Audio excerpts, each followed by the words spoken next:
마가복음 강의 13번째 시간입니다. 이번 시간에는 마가복음 5장 21절부터 43절 회당장 야이로의 딸과 그리고 혈루증에 걸린 여자에 관한 이야기를 나눠보려고 합니다. 이 에피소드도 마찬가지로 여러분들이 다 알고 계시는 에피소드입니다. 다시 한번 말씀드리는데 사복음서에 특히 예수의 사역 내용에는 병자를 고치고 귀신을 쫓아내는 장면들이 많이 나옵니다. 이거를 문자적으로 그대로 읽어버리면 예수 믿어서 능력 받으면 우리도 예수처럼 그렇게 병을 고칠 수 있고 귀신을 쫓아낼 수 있는 그런 능력을 행할 수 있단다. 이렇게 엉뚱하게 넘어가게 됩니다. 그리고 그렇게 되면 그렇게 해서 신비주의나 은사주의 이런 것에 빠지게 되면 더 이상 복음에는 관심이 없어집니다. 이 성경에 감추어진 크고 놀라운 비밀을 결코 진리로 읽어내지 못한다는 거, 이걸 여러분들이 명심하시기 바라고요. 또 다시 한번 당부드리는데 예수는 말씀 그리스도의 모형이라고 했습니다. 아셨어요? 무슨 얘기인지? 예수는 말씀 그리스도의 모형입니다.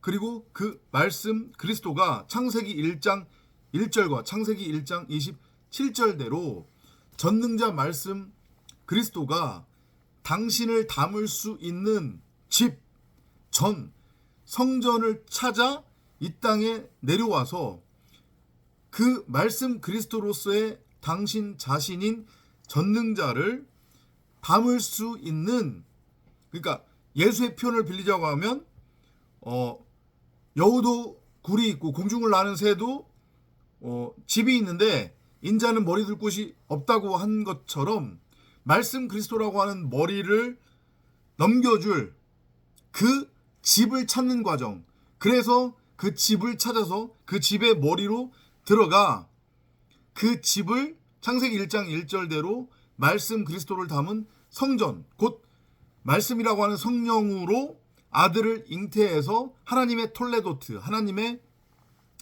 계보를 잇는, 그것이 바로 구원이고 영생이고 신앙이다. 그리고 그것을 모형적으로 보여주기 위해 사복음서에 예수가 등장하는 거다. 이렇게 이해하는 게 맞는 거라고 했어요. 그리고 그런 차원에서 봤을 때 성경에 등장하는 예수는 그렇기 때문에 말씀 그리스도로서의 우리 각자의 모형이기도 하다. 정말로 예수라고 하는 어떤 실체로서의 형상, 우리와 같은 형상이 2000년 전에 있었다는 얘기가 아니란 말이에요. 여러분들이 진리를 깨달으면 여러분 자체가 바로 예수가 되는 거예요.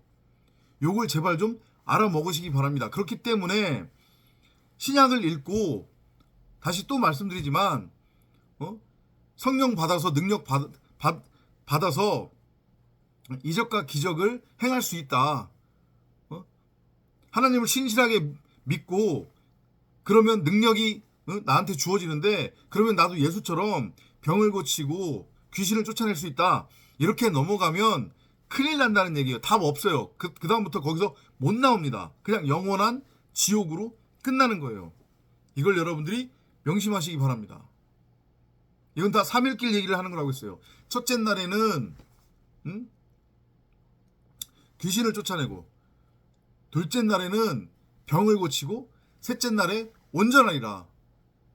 우리의 이 70일의 호코스모스 세상에서의 우리의 신앙 여정, 넓은 길이 아닌 십자가의 도를 따라 좁은 길로 향하는 우리의 삶의 여정에 관한 이야기란 말이에요. 나는 무엇이 선이고 무엇이 악인지 그 차이를 분별할 줄 안다는 착각에 빠져서 있지도 않은 선악나무를 내 밖에 툭 심어놓고 그 선악나무와 하나가 된 선악의 주체로서의 나라고 한 육신의 생각, 내 겉사람, 그것이 십자가에 못 박혀 죽임당하는 과정이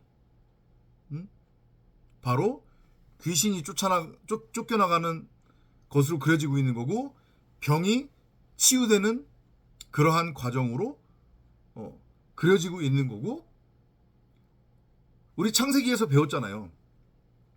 그죠? 그리고 레위기에서도 나와요. 출애굽기에서도 나오고. 무슨 얘기가 나옵니까? 고기를 피채 먹지 말라고 하는 것의 의미. 예수의 살과 피는 내 밖이 아닌 내 안에 흐르고 있단 말이죠. 이해돼요? 무슨 얘기인지? 그것을 알아먹어야 된다는 거예요. 바로 생명나무로서의 성경 66권인 하나님의 말씀, 하나님은 내 밖에 형상화되어서 있는 게 아니라 내 안에 진짜 나, 참 나로 생명나무로 심겨져 있구나. 그게 바로 진짜 나구나. 그래서 바로 내가 말씀 그리스도구나. 이거를 알아먹는 게 고기를 피채 먹지 않는 것이고, 피를 내 밖으로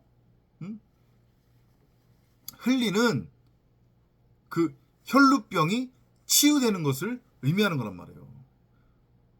이해돼요? 그런 차원으로 여러분들이 이해를 하시면 될 것 같아요.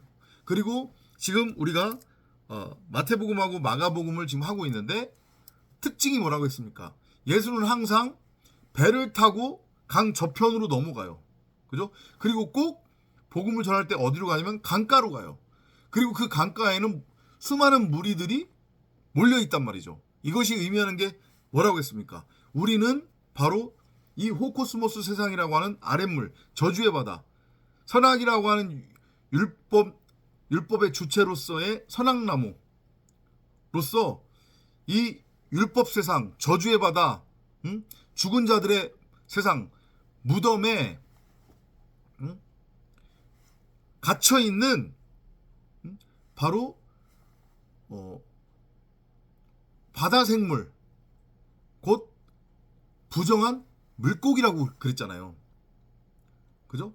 호흡하지만 결코 이게 살아있는 것이 아닌 그냥 호흡하는 고깃덩이에 불과한, 이성 없는 짐승에 불과한 죽은 존재란 말이에요, 우리가. 그 부정한 물고기, 죽은 존재, 곧 예수의 표현을 빌리자고 하면 무덤에 지금 갇혀서 잠을 자고 있는 그러한 우리를 말씀이라고 하는 그물로 건져내서 십자가를 통과시켜 다나토스로 죽이는, 목배임을 당하게 하는 육신의 생각으로서의 율법 선악나무인 나라고 하는 겉사람을 죽여서 살리는 그 그림의 모형으로서 항상 예수가 바닷가에서 사람들을 만나고 그 바닷가에서 복음을 전한다는 거, 이렇게 여러분들이 이해를 하시면 돼요. 예수가 12제자들을 모을 때 뭐라고 했습니까? 다 그들의 직업이 뭐라고 했어요? 하필이면 어부라고 했단 말이에요. 그죠? 진리를 설명하기 위해서 일부러 세상적 직업이 어부인 자들을 고른 거예요. 알아먹으라고. 너희가 이전까지는 너희들이 삶의 주체가 되어, 너희들이 선악의 주체가 되어 무엇이 선이고 무엇이 악인지 그 차이를 분별할 줄 안다는 착각에 빠져서 율법을 열심히 행위로 행하며 땅의 가치를 취하는, 땅을 열심히 경작해서 땅의 소산을 취하는 그런 고기를 잡는 어부였지만, 이제 이후로는 내가 너희들에게 사람 낚는 법을 가르쳐 줄 거야. 너희들을 사람 낚는 어부가 되게 할 거야. 이건 뭐예요? 선악나무에서 생명나무로 신분이 완전히 바뀌는 거예요. 선악나무에 대해서는 죽고 비로소 진짜 나인 생명나무로 내가 밝히 드러나는 거란 말이에요. 말 그대로 창세기 1장 1절과 창세기 1장 27절대로 말씀이신 하나님의 형상인 말씀 그리스도로, 말씀을 담은 전 집으로, 성령으로 잉태된 하나님의 아들로 세워지는 것.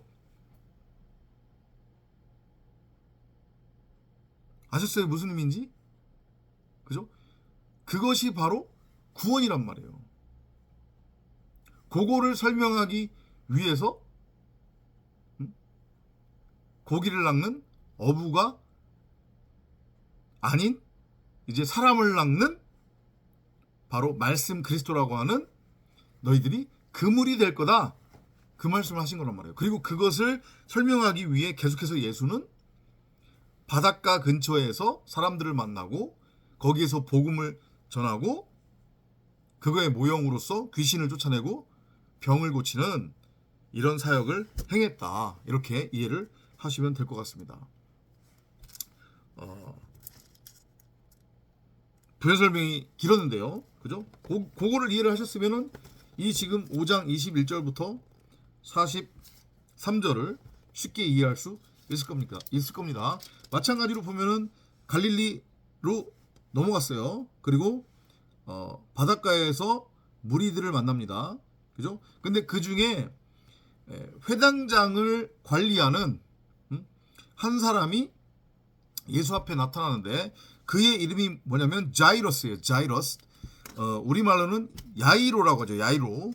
이 야이로라고 하는 이름의 의미는 어떤 의미를 가지고 있냐면 그는 깨우치신다라는 뜻이에요. 그는 깨우치신다. 그러니까 야이로는 우리의 모형이면서 야이로는 바로 예수의 모형이다. 이렇게 보면 되는 거예요. 그래서 지금 예수와 야이로가 같이 등장을 하는 거란 말이에요. 예수와 그리스도의 모형으로서 우리 각자의 모형으로서 다나토스로 죽고 비진리로 죽고 선악나무로 죽고 율법으로 죽고 말씀 그리스도라고 하는 진리 생명나무로 부활하게 될 우리 각자의 모습, 그게 바로 회당장 야이로의 모습이란 말이에요. 육신의 생각으로서의 나라고 하는 존재. 그 야이로가 예수와 함께 십자가로 끌려가서 죽는 거예요. 그러면 당연히 야이로와도 하나의 존재로 우리가 이해해도 되는 그 야이로의 12살 된 잠자고 있는 곧 첫사람 아담 네페시아야 이성 없는 짐승으로서 그냥 호흡하는 고깃덩이에 불과한 그 딸이 이제 땅적 존재가 아닌 그 무덤에서 말씀 그리스도라고 하는 그물에 의해 건져져서 불려져 나와서 출국하는 거죠. 에클레시아 교회 성도로 비로소 재창조가 완성이 되는 거예요.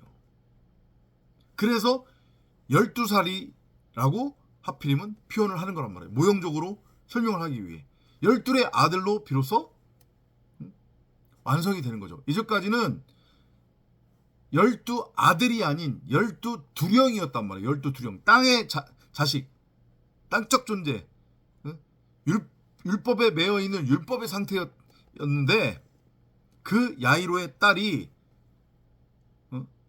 말씀 그리스도라고 하는 그물에 의해서 에클레시아 그 음성을 듣고 예수가 가서 딸아 일어나라 소녀야 일어나라 그러잖아요.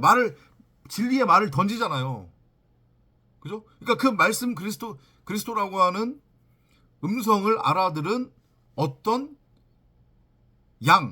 목자의 음성을 알아먹는 양은 그 무덤 애굽에서 에클레시아 불려져 나온다는 얘기예요. 그게 바로 구원이고 영생이고 그게 바로 건강한 자에게는 의사가 필요 없지만 병든 자에게는 의사가 필요하고 나는 자신이 의사가 필요한 병든 자라고 하는 것을 아는 자들을 위해 왔다라고 하신 그 예수의 말씀이 성취가 되는 거죠. 창세기 1장 1절과 창세기 1장 27절의 완성이에요.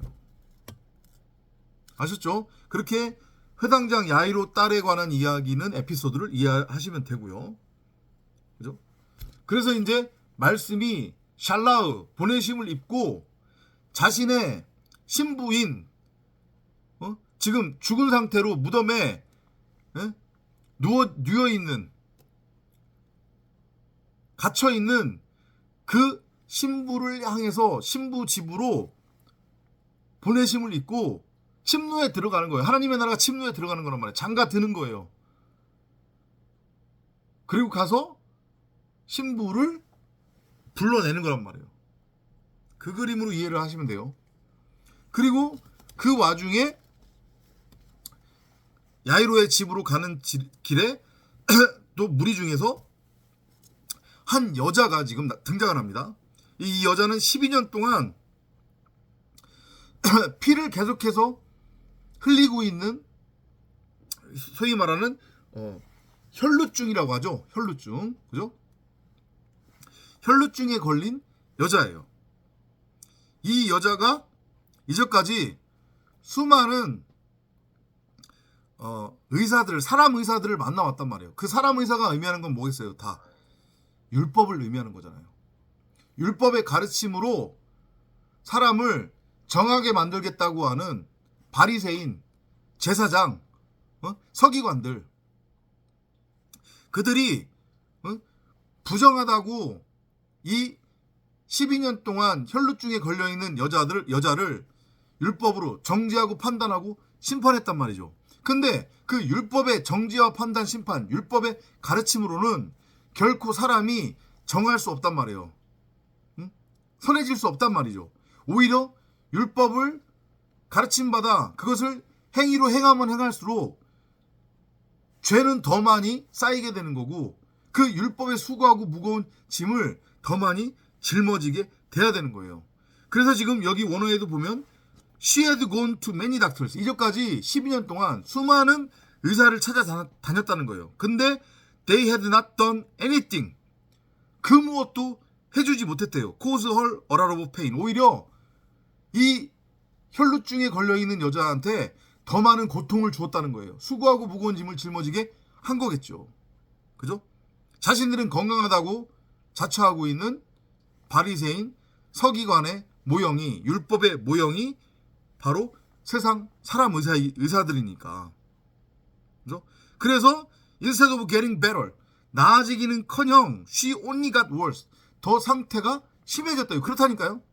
율법의 가르침, 율법의 행위, 율법으로 여러분들이 다른 사람들을 정죄하고 판단하고 심판하면 심판할수록 그는 더 악해질 거고, 그는 오히려 더 수고하고 무거운 짐을 짊어져야 되는 그런 형국이라는 거 하는 것을 여러분들이 이해를 하셔야 되는 거예요. 그런데 이 여자가 예수에 관한 이야기를 들은 거예요. 그래서 예수 뒤로 간 거예요.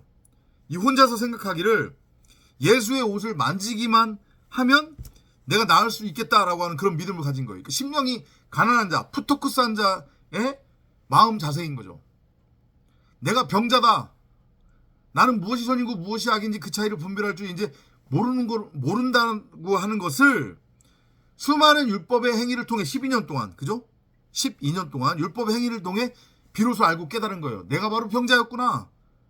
나한테 필요한 것은 율법의 행위, 율법의 열심이라고 하는 세상 의사가 아닌 말씀 그리스도라고 하는 의사가 나한테 있어야 되는 거구나. 진리가, 복음이, 생명이 나한테 있어야 되는 거구나. 그것만이 나를 이 혈루증으로부터 살려낼 수 있는 거구나. 이거를 알고 깨달은 거죠. 그래서 목자의 음성으로서의 말씀 그리스도인 예수를 알아먹고 그에 관한 이야기를 들었다고 했잖아요. 그죠? 그러니까 참복음 참진리를 목자의 음성으로 알아먹은 길 잃은 양이 되는 거예요. 지금 한 마리의 길 잃은 양이 찾은 바 되는 거예요. 이제 이해되죠? 무슨 얘기인지. 그죠? 그래서 와서 예수의 옷자락을 만지는 거예요. 예수의 옷자락을 만졌다고 하는 것의 의미는 뭐예요? 말씀이라고 하는 그 세마포, 그 겉옷,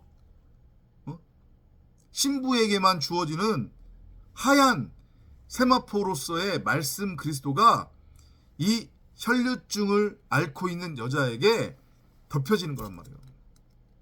그래서 새로운 피조물이 되는 거예요. 이제 더 이상 이 여자는 율법의 아들이 아닌 열둘이라고 하는 진리의 아들이 되는 거예요. 성령으로 잉태가 된 거란 말이에요. 이제서 비로소.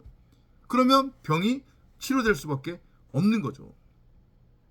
그래서 거기 30절에 보면 at that moment, 아니다. 29절 볼게요. As soon as she touched them, her bleeding stopped and she knew she was well. 여자가 예수의 옷자락을 만지자마자 예수가 전한 수많은 복음을 진리로 알아먹은 거예요. 선악의 율법이 아니라 눈에 보이는 문자 그대로, 응? 율법으로 곡해한 게 아니라, 그러면 눈에 보이는 게 문자지? 응? 그럼 이걸 뭘로 믿어? 이렇게 하는 게 아니라, 아, 예수 믿으면 나도 능력받아서 병자를 치료하고 귀신을 쫓아낼 수 있겠구나, 이렇게 엉뚱한 걸로 넘어간 게 아니라 예수가 전한 그 복음의 진의를 말 그대로 진리로 알아먹은 거예요. 이 여자가 목자의 음성을 알아먹은 거죠, 한마디로 얘기해서. 그러면 그건 십자가 통과예요. 율법에 대한 완전한 죽음이란 말이에요. 다나토스의 죽음. 그러니까 그 수고하고 무거운 짐, 그 율법이라고 하는 혈루증으로부터 당연히 해방이 되겠죠. 그래서 나은 거예요. 예수가 그거를 알아먹은 거죠. 그래서 누구냐고 묻는 거예요. 그랬더니 제자들이, 아니 이렇게 사람들이 많은데 여기서 누가 옷자락을 잡았는지를 어떻게 아냐 라고 하니까, 아니다, 이따 분명히 예수가 이렇게 얘기를 해요. 그랬더니 그때 그 여자가 이제 예수 앞으로 나와 무릎을 꿇고 자기가 방금 전에 경험한 것을 다 얘기를 해주는 거예요. 그랬더니 거기 34절에서 예수가 뭐라고 얘기하냐면 May God give you peace. 자, 보세요.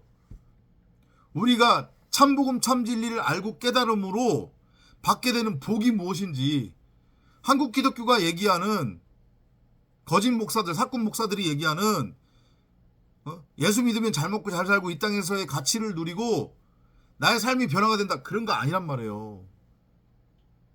May God give you peace. 하나님의 평강이 너에게 임하기를 원하노라. 그 평강은 뭐예요? 세상이 줄 수 없는 화평 평강이라고 했잖아요. 내가 원하는 것, 내가 가짐으로 누리는 것, 그건 일시적인 거지 진짜 화평이 아니란 말이에요. 그거 없어지면 또 불안해지고 또 전전긍긍하게 되고 그러잖아요. 세상적 가치가 아니라니까요. 참복음 참진리가 주는 그 평강은 세상이 줄 수 없는 평강이에요. 율법으로부터의 완전한 해방. 나는 이전까지 무엇이 선이고 무엇이 악인지 그 차이를 분별할 줄 안다는 착각에 빠져 있었는데 그로부터 완전히 해방이 되는 거란 말이에요. 왜냐? 그 나라고 하는 육체 육신의 생각이 십자가를 통과해서 죽는 거기 때문에 수고하고 무거운 짐으로부터 완전히 자유로워지는 거예요. 그게 진짜 평강이란 말이에요. 그 진리하로 들어가게 되면 you are healed. 병이 고침 받은 거예요. 그리고 you will no longer be in pain. 너는 더 이상 고통받지 않을 것이다. 수고하고 무거운 짐, 율법에 매여 있는 자들은 끊임없이 땅적인 가치를 추구할 수밖에 없단 말이에요. 흙을 양식 삼아 배로 흙을 기어다니며 땅적인 존재로 살아갈 수밖에 없단 말이에요. 그러면 하나님을 입으로는 믿는다고 하되 여전히 눈에 보이는 땅적 가치, 이게 전부고 진짜라고 여기면서 하나님을 믿는 이유, 목적이 이 땅에 있게 된단 말이에요. 그러면 그게 결국 뭐냐면 그게 바로 신앙이 아닌 종교인 거고, 그게 바로 우상숭배가 되는 거예요. 그래서 제가 거품 물면서 여러분들한테 계속 그 말씀을 드리는 거예요. 네가 진짜 예수를 믿는다고? 네가 진짜 진리 복음이 뭔지 안다고? 그러면 네 자신을 한번 점검해봐. 정말로 그런 건지 스스로 점검하라고 말씀을 드리는 거예요. 이 12년 동안 혈루증을 앓고 있었던 이 여자는 완전히 세상에 대해서 죽었고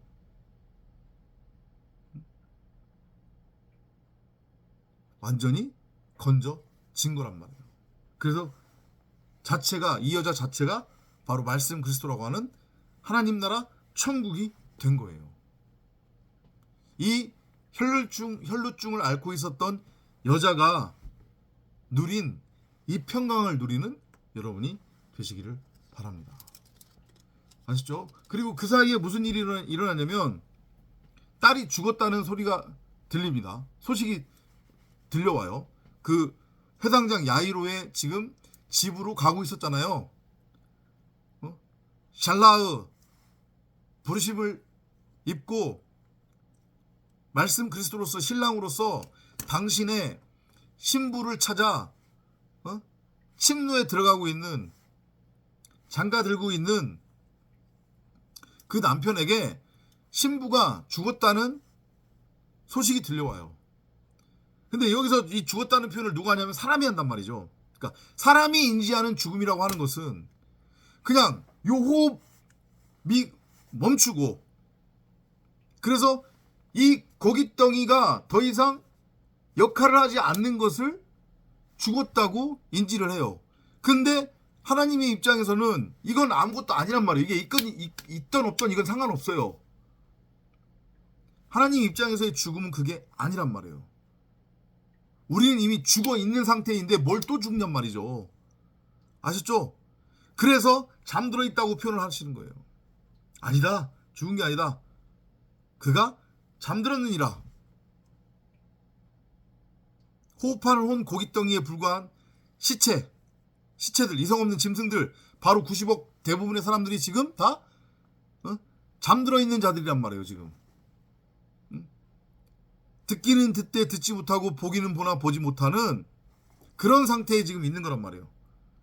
그들을 그 무덤에서 건져내기 위해 오신 게 바로 말씀 그리스도로서의 진리다. 이렇게 이해를 하시면 되고, 그게 지금 회당장 야이로의 딸이 잠에서 깨어나는 그런 장면으로 지금 그려지고 있는 거예요. 집에 갔더니 난리가 났어요. 울고불고 이제 죽었다고. 그죠? 거기 지금 39절에 보면 The child isn't dead. 아이가 죽지 않았느니라. She is just asleep. 잠자고 있다. 라고 하니까 people laughed at him. 예수를 비웃는 거예요. 사람들이 뭔 소리 하는 거야? 죽었는데. 그죠? 그랬더니 after Jesus had sent them all out of the house. 집 밖으로 다 나가라고 명령을 합니다. 그런 다음에 he took the girl's father and mother and his 3 disciples and went to where she was. 예수가 그 소녀의 부모와 그 다음에 제자 셋을 데리고 이제 여자에게로 가는 거예요. 이해돼요? 무슨 얘기인지? 예수가 있고요. 그 다음에 부모가 있고요. 그 다음에 제자 셋이 들어가요. 6이에요. 6. 이 6이 여자에게로, 소녀에게로 들어가는 거죠. 그죠? 우리의 모습을 보여주는 거기도 하단 말이에요. 짐승적 존재에서 이제 비로소 사람, 말씀 그리스도라고 하는 진리, 안식의 상태가 되는 거예요. 그게 바로 부활이란 말이에요. 잠든 자, 죽어있는 자의 새로운 창조물로의 완성. 아셨죠? 그런데 그게 어떻게 그것이 완성되냐면 He took the 12-year-old girl by the hand. 손으로 잡아요. 이게 말씀을 의미하는 겁니다. 말씀이 품는 거예요. 지금 나라고 하는 12년 된 잠들어 있는 소녀를 말씀이 품어요. And said. 그리고 나에게 말씀이 들려지는 거예요. 하나님 나라가 나에게 침노에 들어오는 거란 말이에요. 신랑이 나에게 장가 드는 거예요. 달리타쿰, which means little girl get up. 소녀야 일어나라. 말이 던져지니까, 복음이 던져지니까 소녀가 잠들어 있다가 일어나잖아요. 에클레시아, 그 음성을 듣고 애국으로부터 불려져 나온다니까요. 무덤에서 불려져 나오는 거예요. 바닷속에서 저주의 바다에서 불려져 나오는 거란 말이에요. 이게 구원이고 영생이에요. 뭐를 통해서만 그게 성취된다? 선악이라고 하는 율법이 아닌 진리의 말씀. 그렇더니 the girl got right up. 바로 소녀가 잠들어 있다가 일어나는 거죠. 율법으로부터의 해방이에요. And started walking around. 그리고 여기저기 돌아다니는 거예요. 이제 비로소 산자가 된 거예요. 이제까지는 하갈이라고 하는 율법의 상태였단 말이에요. 엉뚱한 아들을 낳는 과부였단 말이에요. 과부. 근데 비로소 산자의 어미가 된 거예요. 하갈에서 사라로. 그게 바로 구원이고, 그게 바로 부활이고, 그게 바로 영생이다. 요걸 지금 보여주는 에피소드로 이해를 하시면 되겠습니다. 그리고 맨 마지막에 그렇게 얘기잖아요. Give her something to eat. 먹을 거를 줘라. 이제부터는 그 소녀의 양식은 뭐가 되는 거예요? 흙이 아닌, 율법이 아닌 진리, 복음, 사랑, 하나님의 말씀. 여러분들도 흙이 아닌, 율법이 아닌, 세상 가치가 아닌 하늘의 양식, 하늘로부터 내려온 산떡, 말씀 그리스도를 양식 삼아 땅적인 존재가 아닌 하늘적 존재로 천국을 누리며 살아가는, 천국으로 살아가는 은혜를 누리시기 바랍니다. 다음 시간에 또 찾아뵙도록 하겠습니다. 안녕히 계십시오.